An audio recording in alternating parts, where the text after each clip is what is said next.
आमदीद कहना चाहती हूँ। मेरे साथ काबिल एहतराम जनाब फयाज़ फिलाना साहब मेरे साथ मौजूद हैं। बहुत शुक्रिया आपके टाइम का, आपकी मौजूदगी का। फिलाना साहब अस्सलाम वालेकुम सर, कैसे हैं आप? फयाज़ फिलाना साहब अस्सलाम वालेकुम। Can you hear me? जी now I can hear you. Fayaz फिलाना साहब, आज वक्त का मुकाबला सख्त और आज द इंटरसेप्ट की सबसे पहली न्यूज़ और उसी न्यूज़ पे बेस करते हुए प्राइम मिनिस्टर ऑफ पाकिस्तान जनाब शहबाज शरीफ ने, मैं क्योंकि फ़ौरन से पहले ये तीनों बातें आपसे पूछ लूँ और फिर I we request your detailed answer कि शहबाज शरीफ साहब ने जो एक बात कह दी, तो उन्होंने कहा कि अगर तो साइफ़र के मंदरजात दुरुस्त है तो ये तो बज़ाते ख़ुद बहुत बड़ा जुर्म है। तो indirectly probably he is also referring कि भाई साइफ़र तो इमरान खान ने बाहर कर दिया और ये तो बहुत बड़ा जुर्म है। वेरस राना सनाउल्लाह साहब ने बड़े स्ट्रेट वर्ड्स में कह दिया है, इसका मतलब है कि अगर इमरान खान ने अब साइफ़र को बाहर निकाल दिया है तो इसकी तो एक और सज़ा हो सकती है, उन्होंने बड़े लफ्ज़ में कहा। तो हम आप ही से सुनना चाहते हैं, और ये अब कोई कहानी नहीं रही, अब ये कोई ड्रामा नहीं रहा, क्योंकि अमेरिका में वाशिंगटन में भी जब सवाल पूछा गया, we do have that press conference जिसमें 3 बार इस सवाल को 3 डिफरेंट एंगल से पूछा गया और it's very detailed and clear कि दिस इज़ साइफ़र इज़ एक जीती जागती हकीकत है। और उसमें जो वर्डिंग का इस्तेमाल है that is of great concern, जिसमें उन्होंने कहा है कि अमेरिका जो है वो कैरेट और स्टिक का एक तो जिक्र किया गया है कि गाजर पकड़ा दो और या फिर सोटी पकड़ लो हाथ में, इसका जिक्र किया गया है। तो फरमाइए आप। ये जो सारे लोग कहते थे ना कि 9/11 मई जो है वो पीटीआई के लिए 9/11 साबित हुआ है, वाकई उनके लिए इसी तरह 9/11 बन के टूटा है उन पे 9 मई। लेकिन ये जो अभी इंटरसेप्ट वाली स्टोरी आई है, इंटरसेप्ट मेरे ख्याल में ये जो हमारे एंटी साइफ़र बयानिया वाले थे, उसमें चाहे हमारी मिलिट्री इस्टेब्लिशमेंट हो, चाहे हमारे शहबाज शरीफ साहब हों जो इस्टेब्लिशमेंट के ही बंदे हैं, या और पीडीएम वाले हों, ये उन सब पे एक 9/11 बन के टूटा है ये इंटरसेप्ट। अब इंटरसेप्ट को समझने के लिए थोड़ा सा लोगों को बैकग्राउंड बताना पड़ेगा कि इंटरसेप्ट है क्या।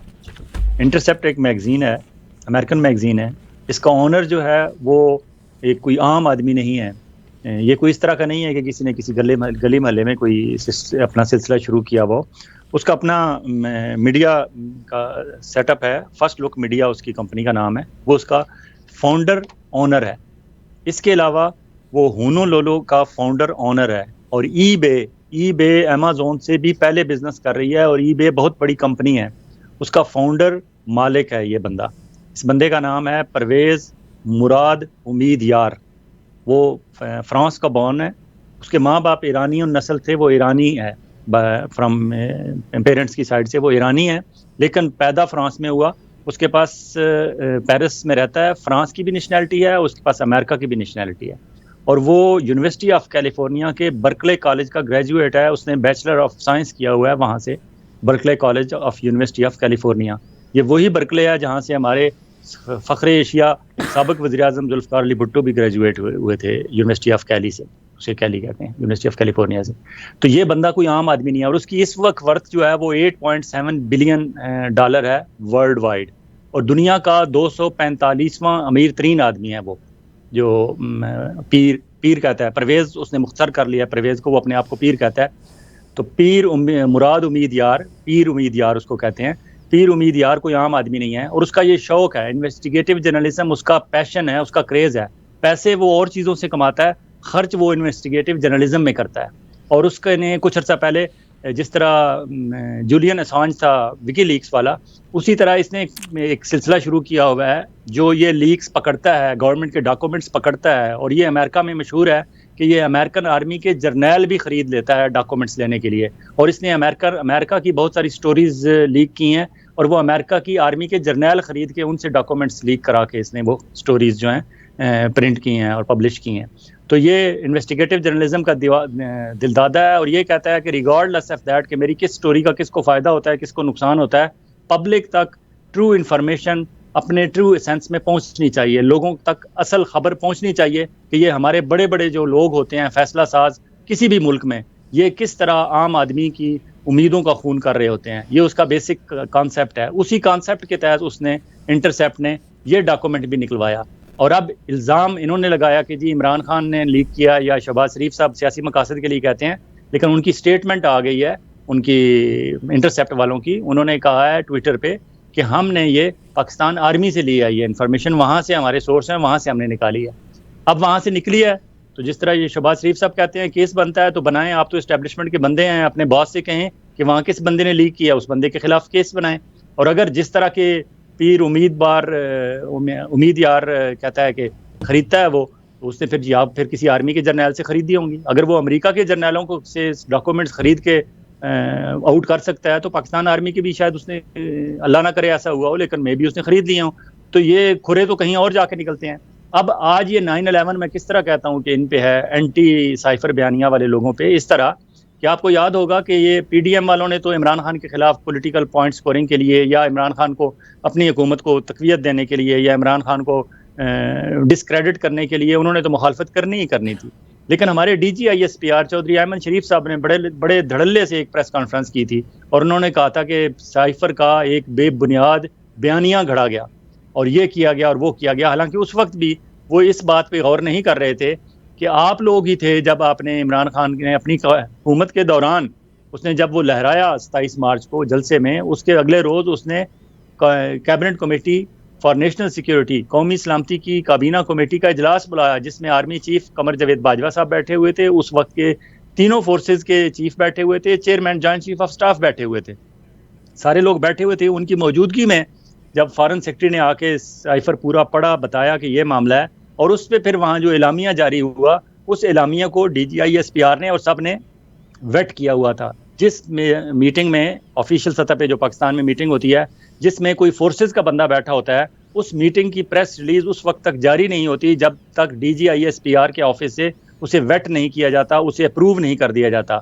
तो जनाब DGISPR साहब, ये आपके ऑफिस से अप्रूव्ड एलामिया निकला था जिसमें कंडेम किया गया था इस सारे वाक़े को, साइफर वाले को, और उसमें ये रिकमेंड किया गया था कि अमेरिका का जो पाकिस्तान में सफ़ीर है उसे फॉरेन ऑफिस में बुला के डीमार्च किया जाए, उससे बताया जाए कि हमें ये बात पसंद नहीं आई, आपने जो किया है ये एहतजाज किया जाए उसके सामने। तो ये डोनाल्ड लू वाला किस्सा, साइफर वाला किस्सा, असद मजीद साहब वाला किस्सा, ये सारा हकीकत था। उस वक्त तक आपने हकीकत माना। अब चूंकि 9 मई हो गया है और चीज़ें आ गई हैं, अब आप शेर हो गए थे, आपने फिर इस तरह की प्रेस कॉन्फ्रेंस की, अपने पिछले माजी के एलामिया को भूल के आपने कहा जी कि एक बयानिया गढ़ा गया, बेबुनियाद बयानिया गढ़ा गया, ये किया गया वो किया गया। तो अहमद शरीफ साहब की, क्योंकि पाकिस्तान में तो इस वक्त मीडिया सारा उनके कंट्रोल में है, पाकिस्तान में तो मीडिया इस पर बात नहीं कर सकता, लेकिन अहमद शरीफ साहब की वो स्टेटमेंट अब हमारे मेन स्ट्रीम मीडिया को बार बार चला के लोगों को दिखानी चाहिए कि ये जनाब ऑथेंटिसिटी है हमारे DGISPR की। हम लोग बहुत ट्रस्ट करते थे कि बाकी इदारों के जो डायरेक्टर जनरल पब्लिक रिलेशंस होते हैं या PR को हैंडलिंग करने वाले लोग होते हैं, मीडिया को हैंडल करने वाले लोग होते हैं, वो शायद अपने मकासद के लिए हमारे सामने कोई झूठी कहानियाँ भी गढ़ के रख देते हैं। तो हम मीडिया वाले पूरी खबर देने के बाद आखिर में 2 सतरें उनकी दे देते थे कि जब DGISPR या DG मुतलका इदारे के जो डायरेक्टर जनरल पब्लिक रिलेशंस है या डायरेक्टर मीडिया से रब्ता किया गया तो उन्होंने ये कहा, 2 लाइनें आखिर में लिख देते थे, क्योंकि हमें पता होता था कि ये खबर सिर्फ डिनाई करने के लिए अपनी जिम्मेदारी पूरी कर रहे हैं, असल खबर वही है जो ऊपर हम दे रहे हैं। लेकिन DGISPR साहब का ये जो बयानिया था उस वक्त तो सब लोगों ने चला दिया। अब मेरी ख्वाहिश होगी, मैं कहूँगा पाकिस्तान मीडिया से अगर वो चला सकें तो चौधरी शरीफ साहब का, अहमद शरीफ चौधरी साहब जो DGISPR है उनका वो बार बार बयान चलाया जाए जिन्होंने कहा था कि साइफर का एक बेबुनियाद बयानिया घड़ा गया। ये इंटरसेप्ट वालों ने, ये खुदाई इमदाद हुई है कोई इमरान खान को, वो पाबंदी सलासिल है, बिहाइंड द जेल के पीछे है और उस वक्त ये मदद उसके लिए पहुँच रही है। और उसके बाद अब वहाँ थरथल्ली मची हुई है इस्लामाबाद में। कुछ घंटे पहले तक की इतला थी कि असद मजीद साहब को PM हाउस बुलाया गया, क्योंकि PM हाउस जब तक नए को PM नहीं आएंगे उस वक्त तक एक्टिंग PM तो शहबाज शरीफ साहब ही हैं। तो शहबाज शरीफ साहब तो बैठे हुए हैं, उनकी कैबिनेट ख़त्म हो गई है, लेकिन वो बैठे हुए हैं और रोज़मर्रा के काम तो कर रहे हैं, लेकिन उनके लिए रोज़मर्रा तो ये इंटरसेप्ट आ गया है दरमियान में, ये एक नया 9/11 उनके सर पे पड़ गया है। तो असद मजीद साहब को वहाँ बुलाया गया और उन्हें कहा गया है कि कोई इस तरह की स्टेटमेंट दें, कोई बयान दें, कोई इंटरव्यू दें ताकि इसका असर ज़ाहिल किया जा सके।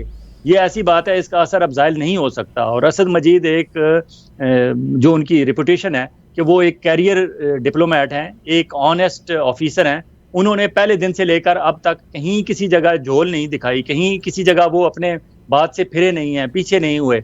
और उनका इतना अच्छा कैरियर है और इतनी अच्छी रिप्यूट है कि उन्हें ये गवर्नमेंट हिला भी नहीं सकी उनकी जगह से, उनको कहीं ट्रांसफ़र, तबादला, ये वो किसी किस्म का नहीं कर सके। हाँ, उनकी मर्ज़ी से जो भी किया गया उनसे पूछ के किया गया असद मजीद साहब से कि सर आपको फ़लाँ जगह भेज दें, सर आपको फ़लाँ जगह भेज दें। अब दोबारा उन्हें बुला के कहा गया है कि इसका असर ज़ाहिल करें, लेकिन असर ज़ाहिल नहीं होगा।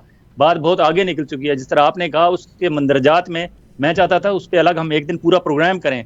उसके लिए 30-40 मिनट चाहिए हमें, मेरा ख्याल है कि डिस्कस करने के हाँ, लिए। कल इंशाल्लाह कल का मैं आपके साथ प्रोग्राम आधे पौने घंटे का हम रख लेते हैं, अगर आपके पास टाइम है तो वी मस्ट एड्रेस दिस। ठीक है, इस पे कल कर लेंगे। For और sure. अभी डेवलपमेंट्स और जो हमारी पाकिस्तान में हो रही हैं, बिल्कुल उन आप पे बात इसके कर बारे में ज़रूर बात करें, मगर मैं आज आपकी मौजूदगी में, आपके पास फर्स्ट हैंड नॉलेज है, मुझे भी लोग टेक्स्ट कर रहे हैं कि पाकिस्तान में, अब मुझे ये बताइएगा कि आप किस किस चीज़ को बंद करेंगे। पाकिस्तान में इंटरसेप्ट की जो वेबसाइट है उसको ब्लॉक कर दिया है। एंड आई बिलीव कि अगर आप अपने मुल्क को तरक्की की राह पे देखना चाहते हैं, यू कैन नॉट ब्लॉक लोगों की रसाई इंफॉर्मेशन से, नहीं आप हटा सकते। दिस इज़ कि दे ब्लॉक्ड द इंटरसेप्ट की वेबसाइट। असद मजीद साहब का जिसका जिक्र किया है, आप एम्बेसडर थे जी, आप आगे इसको कैरी ऑन कीजिएगा। बल्कि आई वाज सरप्राइज कि यानी बेशर्मी और आंखों के बीच में जनाब राना सनाउल्लाह साहब कहते हैं कि इमरान खान पर ऑफिशियल सीक्रेट एक्ट के तहत मुकदमा। यानी अगेन आप अपनी कौम को बाशऊर मत होने दें, क्योंकि सीक्रेट ये साइफर इटसेल्फ नहीं निकला, it's a conversation which came out. जी बताइए। हाँ बिल्कुल, असल बात तो ये है कि बात क्या हुई, डोनाल्ड लू ने क्यों बुलाया असद मजीद को, और असद मजीद के साथ जब बैठ के उन्होंने बात की तो उसमें उन्होंने इस साइफर में पूरा बताया गया है, वाजे किया गया है कि वहाँ कौन कौन लोग मौजूद थे। वहाँ अकेले नहीं आए थे डोनाल्ड लू, उनके assistant minister, assistant secretary of the state, वो भी साथ थे। एक और तीसरा बंदा भी था अमेरिकन साइड से। हमारी तरफ से 4 बंदे थे। असद मजीद साहब थे, असद मजीद साहब के डिप्टी हाई कमिश्नर जो हैं, हमारे डिप्टी एम्बेसडर जो वाशिंगटन डीसी में थे, वो भी थे। मिलिट्री अटैची भी थे हमारे, और एक और बंदा था। 4 बंदे हमारी साइड के बैठे हुए हैं, 3 बंदे उनकी साइड के बैठे हुए हैं। एक ही चीज़ का नोट लिया गया है, हत्ता कि जहां थोड़ा सा टफ टाइम असद मजीद ने उन्हें डोनाल्ड लू को दिया है, और पूरी कन्वर्सेशन देखें तो उसमें पता चलता है कि असद मजीद साहब ने बहुत खूबसूरती से पाकिस्तान का मौक़िफ़ बयान किया है, और एक अच्छे डिप्लोमेट की तरह पाकिस्तान के मौक़िफ़ को डिफेंड किया है उन्होंने, और उन्हें टफ टाइम दिया है। और उसने जहां बचने की कोशिश की है तो उस साइफर में यह भी लिखा हुआ है कि फलां बात से कनी कतराते हुए डोनाल्ड लू इधर निकलने की कोशिश की और उसने इधर निकलने की कोशिश की। उसके जो एक्ट्स थे, उसके जेस्चर थे, वो तक उस साइफर में बयान किए गए हैं कि वो क्या हुआ है। तो असद मजीद की ये जो कन्वर्सेशन थी, असल बात तो ये है कि अमेरिका को ये जुर्रत कैसी हुई कि वो हमारे एक सिटिंग प्राइम मिनिस्टर के बारे में ये बात करे या एक इलेक्टेड गवर्नमेंट के बारे में ये बात करे। तो अब वही बात जो मैं पिछले चंद दिनों से कह रहा हूं कि इमरान खान को अरेस्ट करके अटक बुलाया ही, भेजा ही इसलिए गया है कि वहां वो इमरान खान से ये कंफर्मेशन चाहते हैं कि पॉपुलैरिटी, नो डाउट तुम्हारी पॉपुलैरिटी 80%, 85%, 90% को टच कर रही है, और इस डोनाल्ड लू के ताज़ा तरीन इस इंटरसेप्ट के बाद मेरे ख्याल में ये 90 को भी परसेंटेज क्रॉस कर जाएगी। लोग किसी और की बात सुनना ही नहीं चाहते, नवाज शरीफ की, जरदारी की, किसी की बात नहीं सुनना चाहते। बल्कि मैं गिला भी करूंगा अपने प्रोग्राम सुनने और देखने वालों का आगे चल के, और उस पर डिटेल पे हम बात करेंगे, क्योंकि आपके कमेंट्स, आपका मौक़िफ़, आपकी राय और आपका इख्तलाफ और आपका इत्तफाक़ राय सर आंखों पे हमारे लिए बहुत मुअज़्ज़ज़ है, उस पर मैं ज़रूर बात करना चाहता हूँ। लेकिन ये सारा कुछ जो हुआ, कौम को दोबारा एक दफ़ा आज सिरे नौ सोचने का मौका मिला कि असल में हुआ क्या है हमारे साथ। आपने जितना मर्जी है हश पश करके इसे अंडर द कारपेट करने की कोशिश की, लेकिन ये कहीं से फिर निकल आता है, और अब तो इसके इफ एंड बट्स के साथ, कामाज एंड डॉट्स के साथ आ गया है बाहर। और उसमें यह भी बताया गया है, उन्होंने बताया इंटरसेप्ट वालों ने, कि कहीं किसी जगह टाइपो की मिस्टेक्स थी, कहीं कामा की पंक्चुएशन की मिस्टेक्स थी, तो हमने वो करेक्ट की हैं इसमें। लेकिन उन्होंने कहा हमने चेंज कुछ नहीं किया। इस हद तक उनके नोटिस में आ गया है। इसका मतलब है उनके पास ओरिजिनल जो साइफर था उसकी ट्रू कॉपी उनके पास पहुंच चुकी है, जो उन्होंने पब्लिश किया है। उन्होंने बताया कि वहाँ कुछ टाइपोज थे, हो सकते हैं, ज़ाहिर है हमारी इंग्लिश इतनी अच्छी नहीं है, हमारा स्टाफ जो टाइप कर रहा था उसने जल्दी में, बॉस ने उसे डिक्टेट करवाया होगा तो जल्दी में उससे हो गया होगा, इंसानी गलती, ह्यूमन एरर हर जगह होती है, वो भी है। तो एक एक चीज़ उनके नोटिस में है। और अब ये जो बात करते हैं जी पाकिस्तान में आप मेन स्ट्रीम पे इसे रोक देंगे, अखबारात अब आज की उठा लें, वहाँ किसी इंटरसेप्ट का कोई जिक्र नहीं है किसी अखबार में। ज़ाहिर रात को कापियाँ चेक की होंगी उन्होंने प्रेस में जाने से पहले। अखबारात में आप नहीं छपने देंगे, आप वहाँ मेन स्ट्रीम मीडिया में, इलेक्ट्रॉनिक मीडिया में नहीं आने देंगे, रेडियो तो वहाँ बात ही नहीं कर सकता। फिर आप आम लोगों की एक्सेस भी हटा दें, बेशक सोशल मीडिया पे भी उन वेबसाइट्स की एक्सेस हटा दें, कोई ऐसी स्टोरी हो उसे भी आप रिमूव कर दें, फिर व्हाट्सएप हैं और इतने ज़्यादा लोगों के पास medium of exchange of information है, और फिर इंटरनेशनली जो 1 करोड़ 10 लाख ओवरसीज पाकिस्तानी हैं, क्या उन तक ये सारी खबर पहुंच नहीं चुकी? इंटरसेप्ट के सारी चीज़ें उनके पास नहीं पहुंच चुकी? फिर जो इंटरनेशनली हमारे जैसे ओवरसीज पाकिस्तानी जर्नलिस्ट बात कर रहे हैं, क्या ये ढके छुपे रहेगी? और लोग ये हमारे प्रोग्राम, हमारी गुफ्तगू, हमारी डिस्कशन लोग व्हाट्सएप में छोटे छोटे खुद क्लिप्स बना के आगे फॉरवर्ड करते हैं दोस्तों को, फ्रेंड्स को, फैमिलीज को, और जो इनके व्हाट्सएप के मुख्तलिफ ग्रुप्स बने हुए होते हैं वहां पहुंचाते हैं, और वहां लाखों करोड़ों लोग फिर देखते हैं, और फिर वहां ही लोग, पाकिस्तान में लोग भी उनके साथ जुड़े हुए हैं उन्हीं व्हाट्सएप ग्रुप्स के साथ। तो बात कोई छुपी नहीं रहती, अब तो सामने आके इन्हें डिफेंड करना होगा, वजाहत देनी होगी और बताना होगा कि ये कहाँ से लीक हुई है, कैसे लीक हुई है। बिल्कुल शहबाज शरीफ साहब कहते हैं लीक करने की जिम्मेदारी है, तो जनाब हुकूमत तो आपकी है 14 माह से, 14 माह के दौरान ही लीक हुआ है जहां भी हुआ है, और उन्होंने तो साफ आके बता दिया है कि हमने ये पाकिस्तान से लिया है, और ये भी बता दिया कि हमने पाकिस्तान आर्मी से लिया है। तो शहबाज शरीफ साहब, आप एस्टैब्लिशमेंट के बंदे हैं, लेकिन कानूनी तौर पर देखा जाए तो आप शायद सुप्रीम कमांडर हैं, आप इंचार्ज हैं, लेकिन आप इंचार्ज बनना नहीं चाहते, आपने आर्मी चीफ साहब को अपना इंचार्ज बना लिया।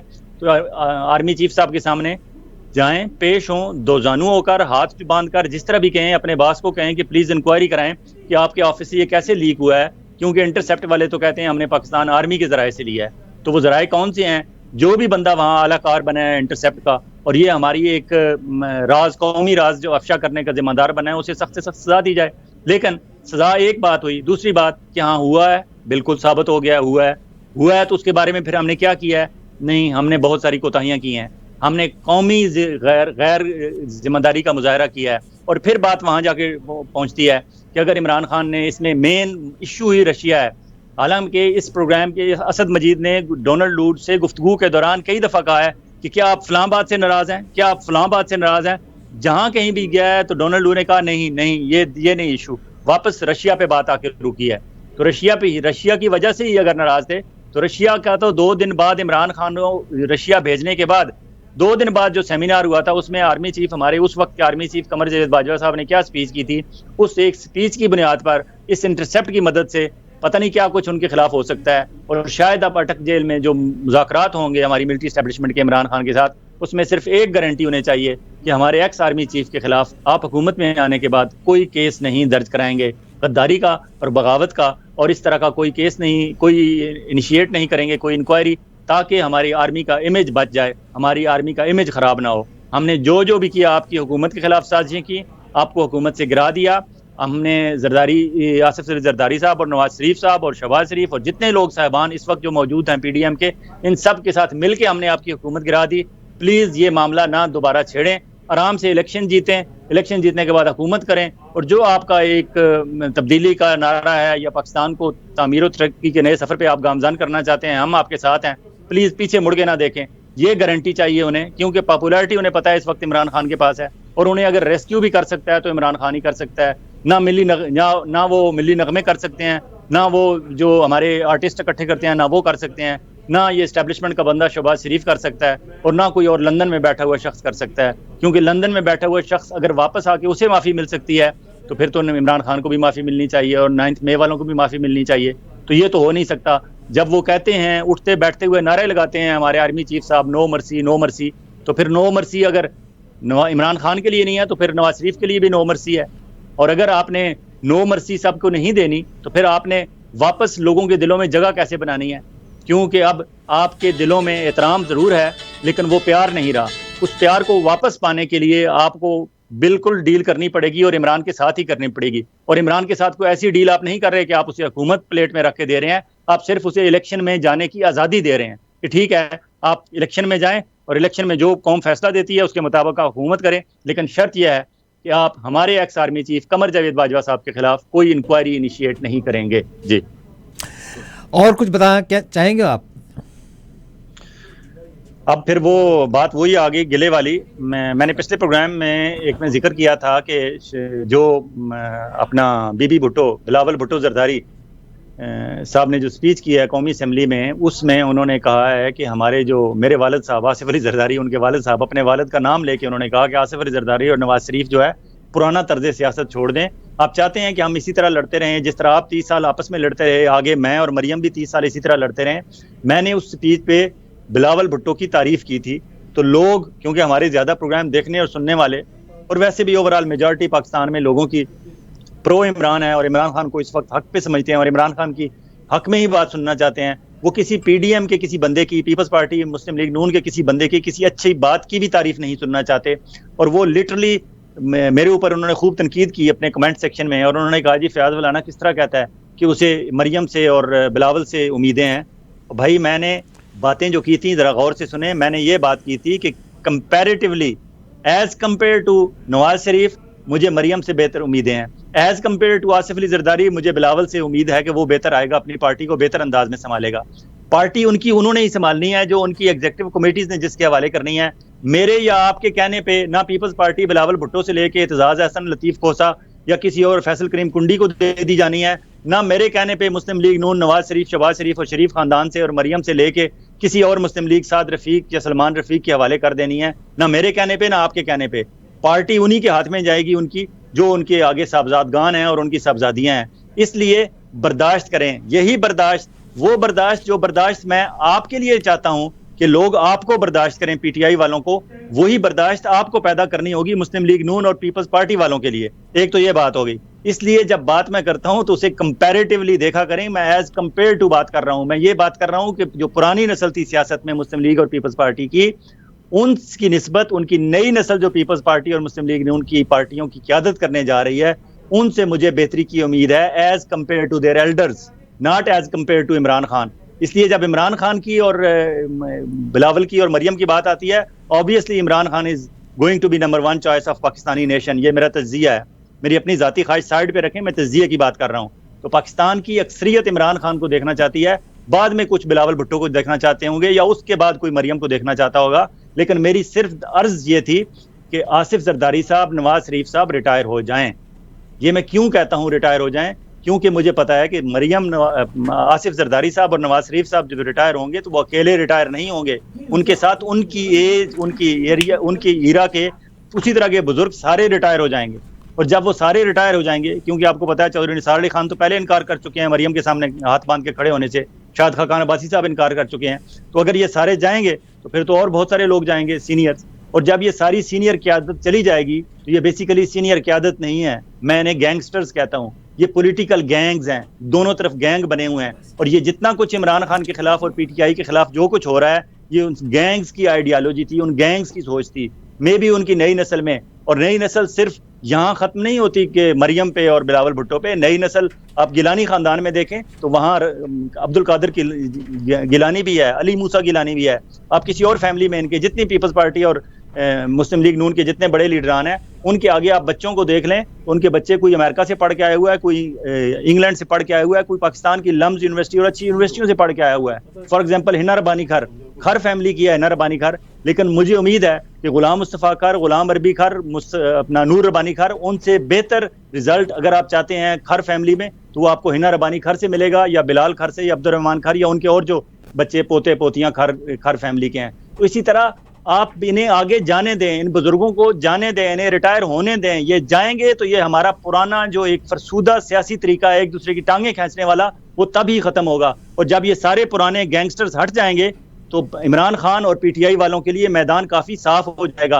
और जिस तरह की नीट क्लीन पॉलिटिक्स हम चाहते हैं, जिस तरह की यहाँ कनाडा में, अमेरिका में, इंग्लैंड में पॉलिटिक्स होती है कि अगर मरकज़ में लिबरल की गवर्नमेंट है तो प्रोविंशियल में कंजर्वेटिव की गवर्नमेंट है और उनका आपस में कोई क्लैश नहीं है, इसी तरह की पॉलिटिक्स आप चाहते हैं ना पाकिस्तान में, कि मरकज़ में हुकूमत जिसकी भी हो, केपीके में जिसकी भी हो, पंजाब में जिसकी भी हो, सारे अपने आराम से अपने अपने डोमेन में रहते हुए अपने अपने मंशूर के मुताबिक काम करें। आप ये चाहते हैं ना?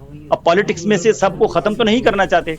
मैं उस तनाजर में ये कहता हूँ कि इन पुराने बाबों को रिटायर होने दें, नए लोगों को आने दें। नए लोग जब इमरान खान के साथ और पीटीआई के साथ मुकाबले सियासी मैदान में आएंगे तो यकीनन बेहतरी आएगी ओवरऑल। जरा बड़ा कैनवस अपना वसी करें और ये ज़हन में से ये निकालें कि बिलावल जो है एक्सेप्टेबल नहीं है। हाँ, आपके लिए एक्सेप्टेबल नहीं है, लेकिन पाकिस्तान में अभी भी लोग मौजूद हैं जो बिलावल को देखना चाहते हैं एज ए लीडर। अभी भी लोग मौजूद हैं जो मुस्लिम लीग नून में किसी को लीडर देखना चाहते हैं। और अगर मुस्लिम लीग नून की एग्जीक्यूटिव कमेटी अगर मरियम को या हमजा को अपना लीडर मान लेती है तो मैं और आप कौन है? हम कुछ नहीं कर सकते, हम उन्हें नहीं रोक सकते। We are not their members. लेकिन डिस्कशन में आएंगे, वो डिस्कशन में मौलाना फजल रहमान भी आएंगे, मौलाना फजल रहमान का बेटा मौलाना असद महमूद भी आएगा। और डिस्कशन में ये भी आएगा कि जेयूआई में, पूरी जेयूआई में और बंदा उन्हें क्यों नहीं मिलता, वो बार बार अपने भाइयों को और बेटे को क्यों आगे लेके आते हैं। गवर्नर बनाना है तो मेरा समधी बना दें, फेडरल मिनिस्टर बनाना है तो मेरा भाई अताउर रहमान बना दें, अफगान कमिश्नर की पोस्ट पे प्रमोशन देनी है तो मेरे दूसरे भाई को बना दें, अगर फेडरल अपना अपोजिशन पार्लिमानी लीडर असेंबली में बनाना है तो मेरे बेटे मौलाना असद महमूद को बना दें। यही हाल हमारे वली खान फैमिली का है। बिल्कुल ये नहीं होना चाहिए, लेकिन बात तो करने दें, आप हमारी बात बर्दाश्त करें और ये देखा करें कि अगर मैं कोई मशवरा या अपना तजिया कर रहा हूं तो उसकी कोई बेस है। आपका गुस्सा सारा आंखों पे, लेकिन बात समझने की भी कोशिश किया करें। जी शुक्रिया जनाब फैज़ विलाना साहब। कल का दिन हालांकि फ्राइडे का दिन है, but we must touch these subjects tomorrow इंशाल्लाह, and we need your time tomorrow, क्योंकि पाकिस्तान में द इंटरसेप्ट की साइट खोली नहीं जा सक रही, और just to inform people what is happening. कल आपको मैं दोबारा तकलीफ़ दूंगी, और मेरी रिक्वेस्ट है कि please be with us tomorrow. चलें, ठीक। जनाब फैज़ विलाना साहब से हमने